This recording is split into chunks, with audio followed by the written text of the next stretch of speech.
You're listening to The Real Short Box, a comic book podcast made for geeks by geeks.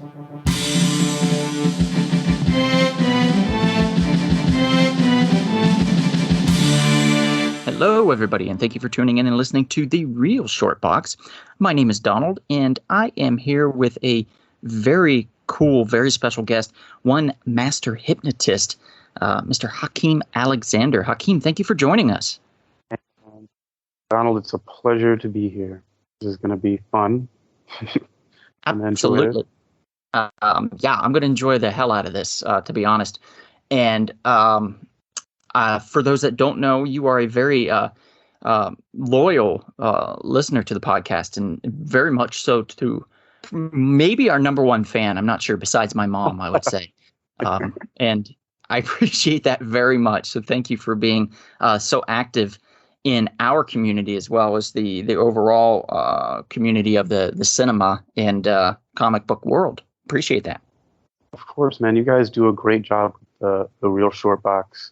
Being overseas for a while, it was very difficult. I had to use a VPN, virtual private network, to access the YouTube live streams, but it was worth it. It was a very, very one of those things where I could, be in contact with, some people on the other side of the ocean, and really just one of my main points of entertainment that I really enjoy. So, of course, I love to support the show, be there and be active, because you guys do a really great job. It's amazing. We appreciate that very much. Thank you. And today is going to be super exciting because we're going to be talking about basically what is your favorite superhero and why. And that's because we're doing this whole fun thing for the month of September. Basically, it's like Superhero September. And, I might even extend this depending on how the response is. But I'm always curious as to why people gravitate towards certain superheroes. And, what is it about the superhero or about the mystique of the superhero, maybe the lore behind the character that draws the individual there. And coming from this master hypnotherapist type background that you have, I'm extremely curious as to who you're going to choose, because I do not know ahead of time, by the way, just so the audience knows. I do not know ahead of time. So I'm super excited for you to tell me. So I will leave this in your hands. I'm just going to take a step back and you go ahead and let everybody know. All right. Well, it's a pretty well-known character, but I'm going to make a little suspense here. There were a few movies with him. He had some solo movies, actually, and I thought they were really good.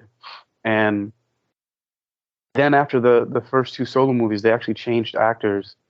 And then he didn't have any more solo movies, but then he appeared in an ensemble film, which I thought was really great. And that character is none other than the Incredible Hulk. Incredible Hulk. As soon as you said the solo movies and that he didn't have any anymore, I was like, yeah, that's the Hulk. Yeah. And I don't know why. Like, I've been an Incredible Hulk fan since way before. I even remember seeing a first appearance of the Hulk. There was this cover. It kind of reminded me of like an old horror movie, or like Jekyll and Hyde. There was like a huge Hulk, and he was like ashy gray or white or something like that. He looked like a ghost standing behind Dr. Banner, who was wearing a white lab coat, I think. And there was something like, is he a man or a monster or both? and it looked like a horror, like a horror, cover. And that makes sense because there's a lot of Jekyll and Hyde to that character. Yeah, definitely. And I watched all of the Bill Bixby Incredible Hulk TV shows. I lived for that. My mom would not get in my way. She knew that, I didn't watch very much stuff on television, but it was all about the Incredible Hulk. And There were movies that were with him in it, like The Death of the Incredible Hulk and The Return of the Incredible Hulk. And I'm just obsessed with the character. And I don't know what it is. I also, maybe not a superhero, but my other favorite character didn't come from a comic book, I don't think, but I don't know. There's something about green. Godzilla. That's a character I really like, but not a superhero. But the Incredible Hulk. I mean, was he really? A lot of people haven't seen him so much as a superhero. Mm-hmm. Yeah. I mean, and you're right to say, like, I mean, not right, but it makes sense that you're saying also Godzilla. Both of these characters are pretty much, they're extremely similar in a lot of ways. They were both born of radiation. They were both shunned by society.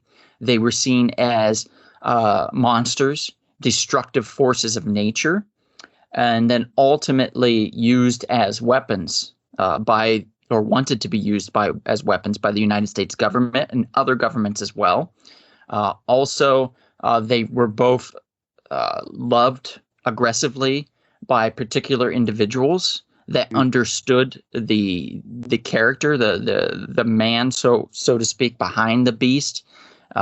There's so many parallels between the Incredible Hulk and Godzilla that you could do a thesis on it. I mean, it makes sense that you gravitated towards both of those because they're so similar. You know, it just makes sense to me. They're very much misunderstood characters. I mean, you know, it's like Godzilla comes out and he's stomping on things. He doesn't mean to. It's just like, oh, there's all this puny stuff. You know, he doesn't know any better. And the Hulk is just in this rage. And his story is very sad. Also, the TV show with Bill Bixby really used to make me sad sometimes because of that music, that piano music. Dun dun dun dun dun dun dun. Dun, dun, dun, dun. It was just you would always see him at the end, just like, you know, walking down the street alone, hitchhiking, because he had to leave whatever area he was in because, you know, that there was this one reporter who was always on his ass trying to expose him and you know, get him captured. It was so crazy. Just he could never stay in one place, and you know, he didn't want to hurt anybody, but he would always get into situations where he would have to Hulk out and help people, or somebody would do something, would be bullied, or in some way he'd have to transform. And you know, but him as a person, Dr. Banner, you know, he really just wanted to help heal people, and he just wanted to help people. But you know, he had this radiation accident, which is interesting about, I guess, around the time with the comic books, radiation was a big theme in a lot of the comic books. Like, for example, Spider-Man. At the time when Spider-Man first came out, it was a radioactive spider that bit him. But, you know, the newer versions are a genetically engineered spider. And so, you know, a lot of the newer stuff is talking about genetic engineering, and you can only see what the future of these type of fantasy genres will hold, like what's going to be the next thing. Atomic radiation and things like that, and the Red Scare and everything. That was what in the 50s for the most part. There was a lot of like radiation scare as far as like when the atom bomb came to be in that development. So there was a lot of fear of that, and that basically made its way into comic books. In the horror-esque type comic books of Atlas in the 50s, which is a precursor to Marvel. And that would be like, you know, the big giant ants on the cover attacking people, you know, radioactive ants, and trees coming to life, and these grotesque monsters coming out of the ground, born of radiation. So there was this landswell of fascination with radioactivity. And when the 60s came along, they used that to blend with bringing back like the superhero genre. And, you know, then we got Spider-Man, and we got the Incredible Hulk. and then moved on into the later 60s when we got Captain Atom. And then in the 70s when we got Firestorm, the Nuclear Man, and, you know, all these other characters that just developed and came from that. But yeah, a lot of Marvel creations. The Fantastic Four, it was cosmic waves. So cosmic radiation basically created them. A lot of these characters were created by radiation, and they didn't have to be explained any other way. Radioactivity did it, and that's it.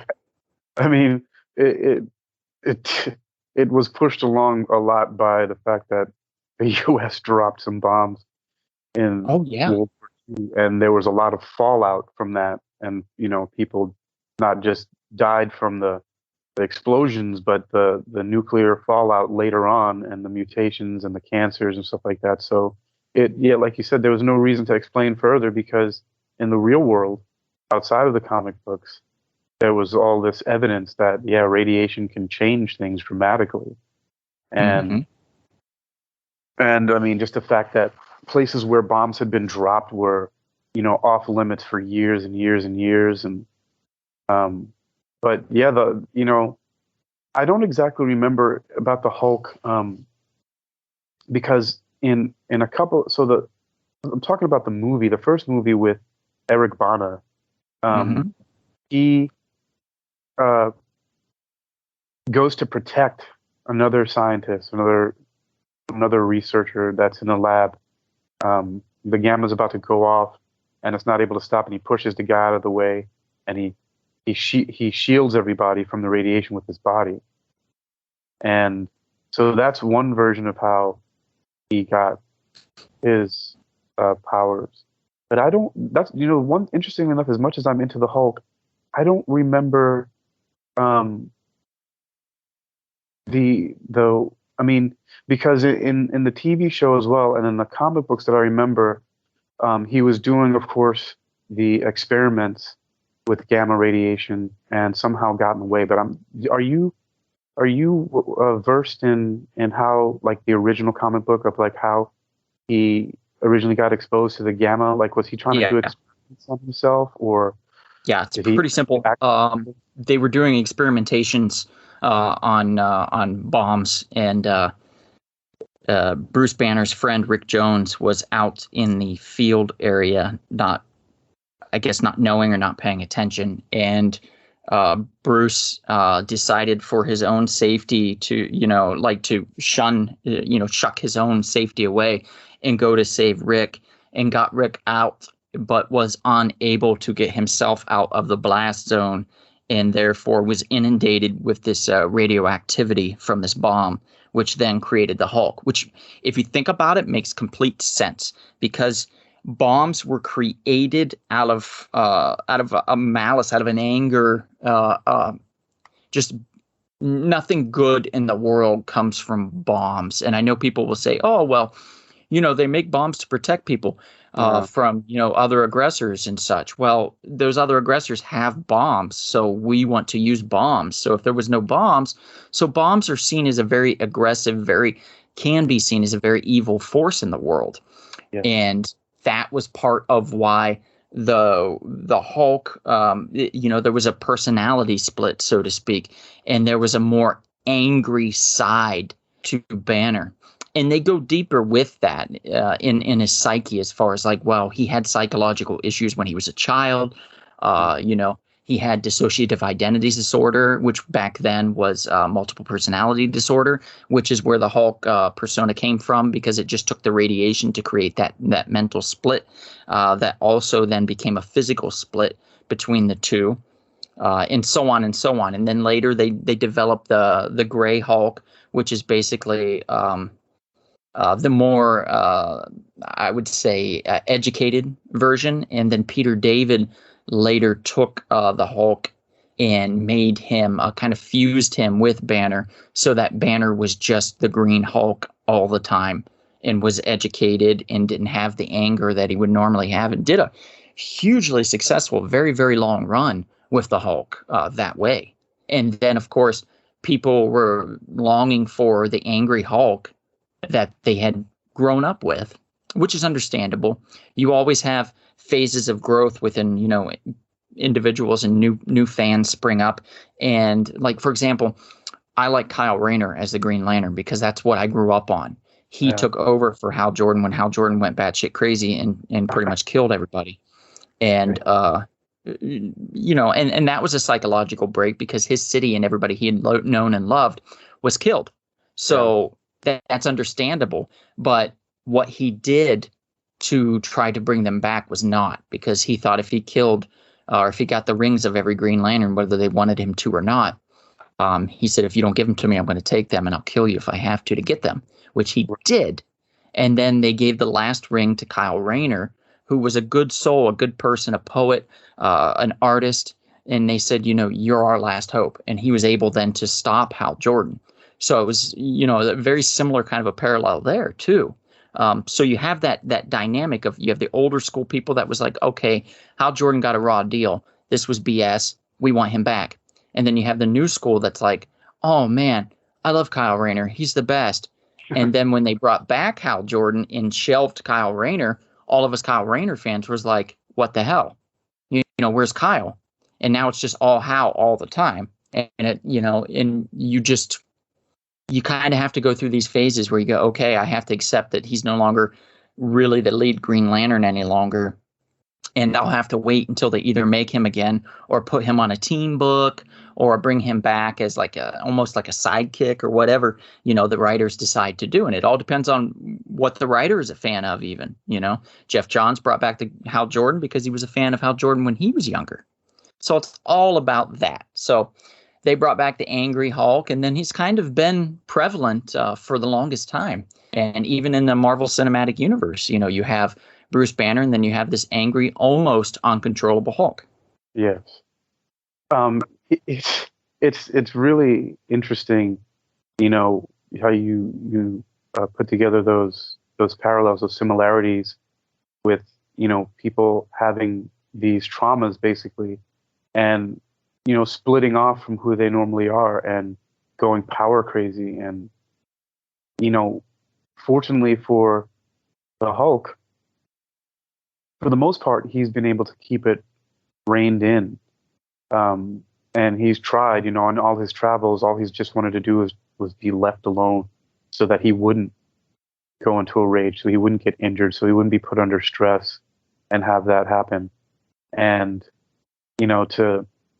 to then eventually get recruited, as a team member, it's such an unexpected thing that you're like, okay, we have this basically uncontrollable, rage monster, but somehow we know that he knows how to do the right thing, and he'll help out when it comes down to it, which was really one of the fascinating things. Go ahead. No, I'm good. One of the fascinating things I found about that, with that team up, was that the Avengers were created to not get along. Stan Lee and them specifically wanted to create this team as the people that didn't get along with each other and that fought each other almost as much as they did the villains, which was a different dynamic than what you had with the Justice League, which is kind of why they did it. And it was genius in that way, because what group of people that get thrown together all immediately get along and work together as a team? Not many. There's usually like a backstabber. Jesse said something about Sarah, and now neither one of them want to work together, so you have to get in the middle and mediate, and blah blah blah blah blah, and so on and so forth. So it made sense to throw in the Hulk at the time, because he was that wild card that the team needed, that if they didn't keep him on track, everything was going to fall apart. So, the God had to work with the Captain America dude that led armies, and then snarmy, I'm basically a know-it-all Iron Man is in there, and you have all these, and then you have like the military followers, and it's just so funny that these characters even got along a little bit in order to save the world. So it was a really unique mix of characters and a really unique storytelling way of bringing them together. It was, and I can't say enough about how much I think personally they did such a great job of bringing these characters together. But also you had asked, first what was my favorite character and why. So Mm-hmm. why? I feel like I can relate a lot to the Dr. Banner Hulk character because when I was younger, for several different reasons, I used to have my own little temper tantrums or fits of rage. And my mom would even say, "Oh, there he goes, turning into the Hulk." She would kind of, mock it a little bit. Mm-hmm. But I didn't want to be angry about stuff. It was just something I felt like at sometimes that I couldn't control. And Yeah. but I always wish that, okay, if I'm going to be so angry, and because anger is a very interesting motivator. Working as a master hypnotist with clients and stuff like that. Sometimes, especially like with grief and things like that, it's sometimes best to get a person out of those low grief and depression states and at least into anger, because when people are angry, they're more motivated to do things rather than just decay into wither away into nothingness. So getting a person into anger and then above that, and then out of the anger is a good sign. When you can see somebody getting angry from different emotions, from grief especially, it's a good sign. A lot of people might not understand that, or it might seem paradoxical to them, but therapeutically, to get somebody into anger is a good sign, because when you can get them out of depression and all of that grief and that sullen feeling, you know that you're on the right track, getting them out of there. But yeah, I felt like I could relate very much to the character, and I also wish that with my anger that I could, if I'm getting so angry, that maybe I could put it to good use, because I really don't like being angry, and I didn't then when I was a kid either, and I always wish that I could do something good with it. And so the Hulk character represented that to me. Is that he didn't want to get angry, he didn't want to get in anybody's way, he didn't want to hurt anybody, but it was inevitable.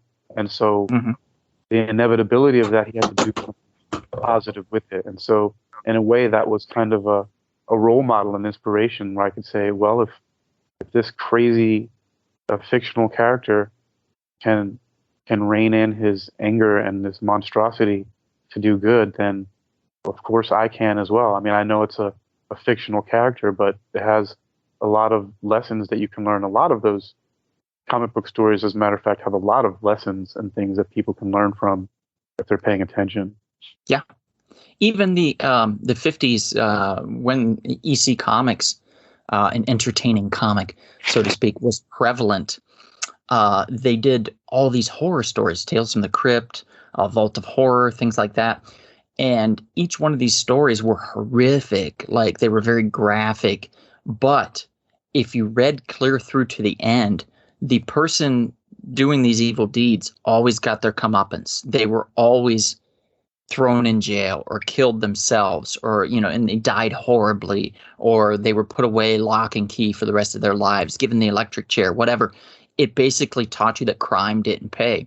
Yeah. But they did it in such a horrific manner that parents were outraged by the graphic nature of the book. What did them in was one of the covers had a woman's head, bloodied stump basically of their head, in a man's hand, and he's also carrying an axe. So the fact that violence towards a woman was shown on the cover, of course, this person ended up dying in a very horrific manner himself. The graphic nature of it is what scared the parents, and unknowing and unwilling to read through to find out the lesson that's taught, They were just more worried about the images and not the story. Where I always thought a parent should be worried about the story. If the images are all, I don't know, I can't count on any of my hands and toes anymore how many times I've seen fluffy comic book like dogs or penguins or something like that doing some really nasty shit inside of a comic book. Cover looks fine, but you open it up and there is just an orgy going on inside. And you would never know, except for like on the cover in the corner, it says, not for kids or, graphic mature, adults only or whatever. But if you're not looking close enough and you just see these fluffy characters and these fun looking characters on the cover, you'd be like, oh, that's fine. Yeah. And people just, they don't understand. And yeah, you're right. There is a lot of lessons to be learned from the Hulk and the nature of his character. And I'm glad you related your anger towards that. And how that can be, kind of taught a lesson, how you can be taught a lesson through reading and understanding your own frustrations and anger by reading a character that's frustrated and angry because he's wrongfully accused of something or because he's mistaken for something else. Oftentimes the Abomination, which is another Hulk-like character within the Marvel Universe that would go and destroy things and basically like laugh about it because he knew the Hulk was going to get blamed for it. Which is not nice, and that would frustrate anybody. So I could see totally how that could be relatable. And I'm so glad you brought that up. Yeah, comic books have been a part of my life ever since I can remember. I mean, thankfully my parents weren't much into censorship of things. I mean, as an example, I remember there was a movie called House by the Cemetery. And I was in one of my aunt's house in Brooklyn, New York somewhere. And me and my older sister and I think my older brother were sitting around the television and this movie was coming on. And it was a horror movie. And my mom, all she said to us, she was like, okay, this is a horror movie. There's going to be some scary things and some gory stuff going on. She's like, I'm not going to tell you can't watch it, but I just want you to know that it could be disturbing. Mm-hmm. And she just let us watch it. And to me, it was entertaining. It was actually one of the reasons that I was the singer for a while for a couple of death metal bands in South Florida. And I used to just think it was hilarious. I never really took any of that stuff seriously because to me, it was all entertainment. Just like the horror movies, I understood it's entertainment. This is not real.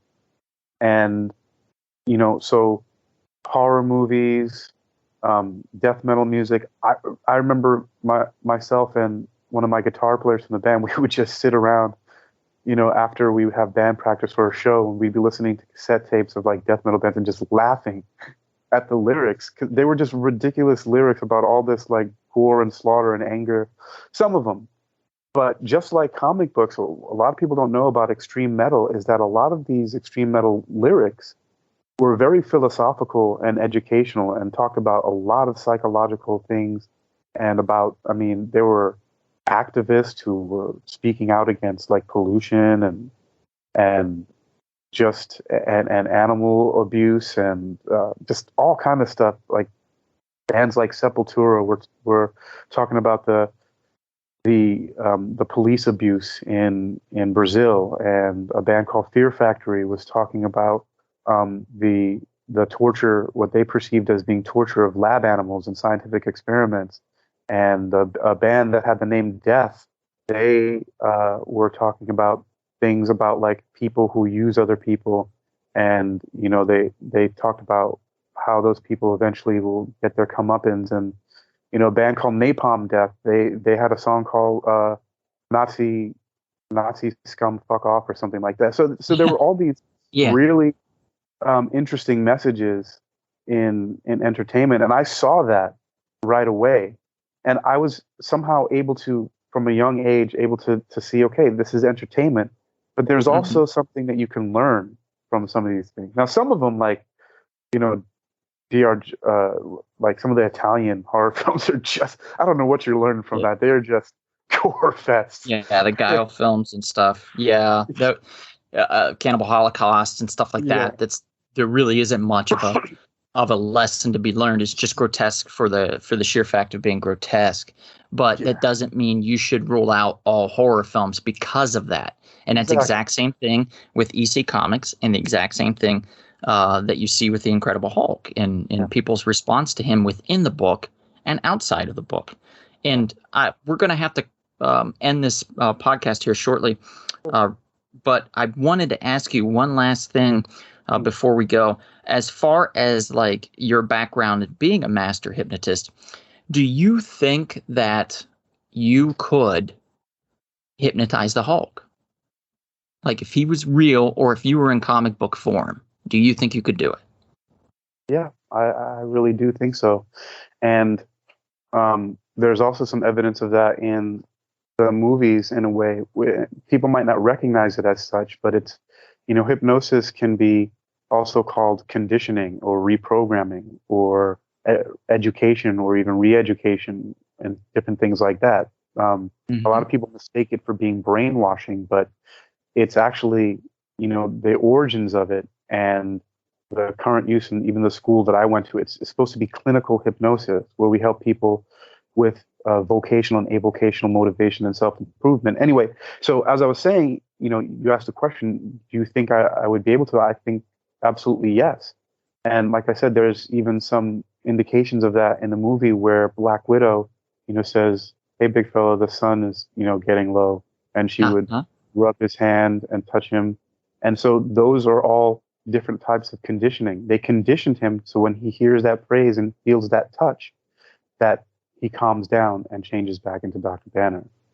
So yes, and I'm of the belief, I'm one of the hypnotists that have the understanding that everybody already has been and everybody can be hypnotized, unless of course they have some kind of brain injury or malformation or some kind of disease or birth defect that causes some kind of damage to their brain or body that makes it impossible. But everybody can and everybody is, for the most part. I mean, things that we enjoy and the things that we can talk about, and even the things that that are in your history, that about comic books and the feelings that you have about them, those are all forms of hypnosis. If you feel emotional about something and you have a memory about something and it drives your behavior and the things that you do, that's a form of hypnosis in a different way, but it's right. So to speak, advertising could be seen as a form of hypnosis. Exactly. Gotcha. Okay. Wow. That was that's very interesting. Thank you so much, Hakeem. It's really been a pleasure having you on. I really appreciate it very much. We'll have to do this again sometime for sure. Specifically now that you don't have to go to some back alley and pay some guy a bunch of money in China in order to get on the internet or listen to our podcast. And hey, you know what? Maybe sometime soon, if we don't see you out and about, we'll see you at the comic shop. Thanks for listening, everyone. This has been The Real Short Box. We'll see you at the comic shop. Thanks for listening.